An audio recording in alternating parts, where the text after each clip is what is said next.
Welcome to Bennett's Bike Social. Welcome to the launch of KTM's 1390 Super Duke here in Almeria.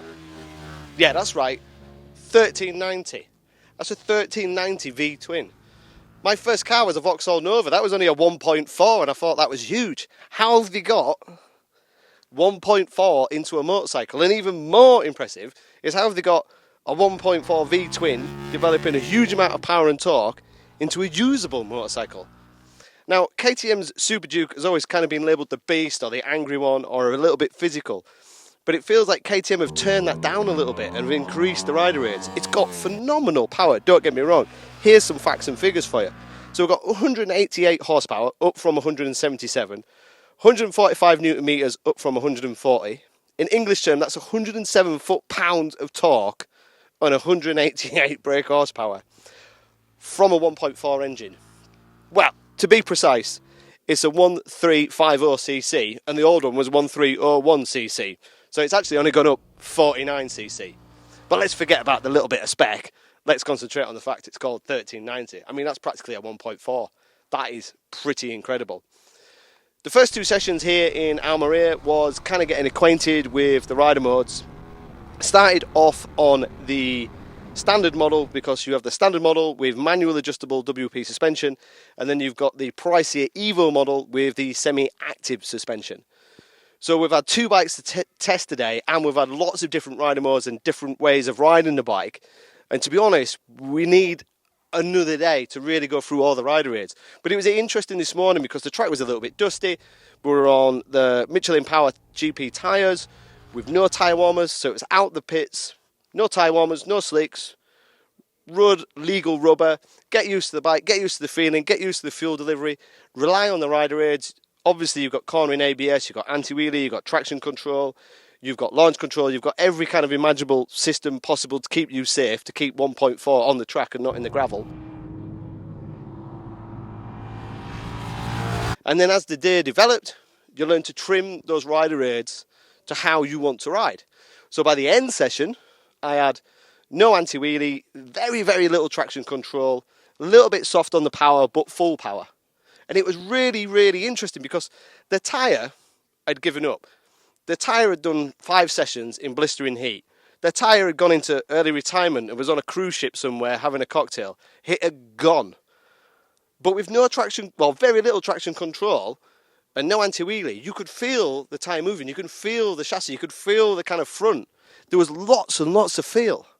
Now, I can't remember the older bike having that much feel. To have minimum rider aids and a really knackered tyre and relying on feel and chassis shows how good the chassis is to me. At one stage, it almost felt like you was on race wets on a drying track because the tyre was just moving around. As you'd expect, it's not a fault of Michelin. It just done near enough a full day of 20-minute sessions carrying my timber in blistering heat, so it's going to go off. There's no fault of Michelin, but it just proved how much this bike can move around and how much you can feel. So this is the new big Super Duke 1390. Can you believe that? I mean, that's just ridiculous how much capacity we've got in a sports bike now. So I've already done all the settings. We're not on track day tyres. These are standard Michelins, so no tyre warmers, so got to be a bit steady. So yeah, we've got a lot more. Well, it's not actually, it's not about 50cc more, but it's still the big baby. I got high on wheelie control, sport throttle, very little traction. Double check. There's so much torque. It's almost comical. The tyres have done 4 sessions, so they do move around a little bit. End of the last session was proper funny, almost like riding on wets towards the end. So it's 60% new bike from KTM. Slight difference to the chassis, but not a huge amount. The big is the torque, so we've got 10 horsepower more. Oh, 5 newton of torque. Improved sophistication on the rider aids. We've gone to Michelin rubber that's lighter, apparently. We've got new headlight, that's about 700 grams lighter because it's towards the top of the bike. Right, they're heating the tyres now. Third gear. Normally that'd be second, but this will just full third. Horribly. Yeah, the tyres have had their day, I think, is the best terminology. But we've got that. God, everything is being sensitive as you'd expect, so you can rely on it a bit. Wow, lovely slide. Just give it a big handful and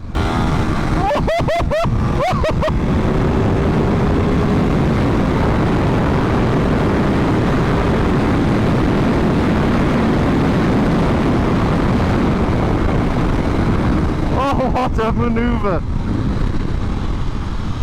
How much fun is this?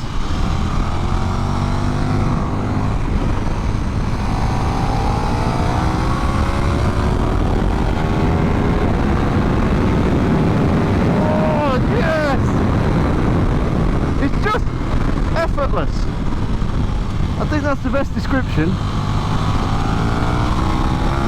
Oh, again, it's just it's just sliding. For the feel, you got to have a feel in the bike to be able to. I mean, I'm not McWilliams.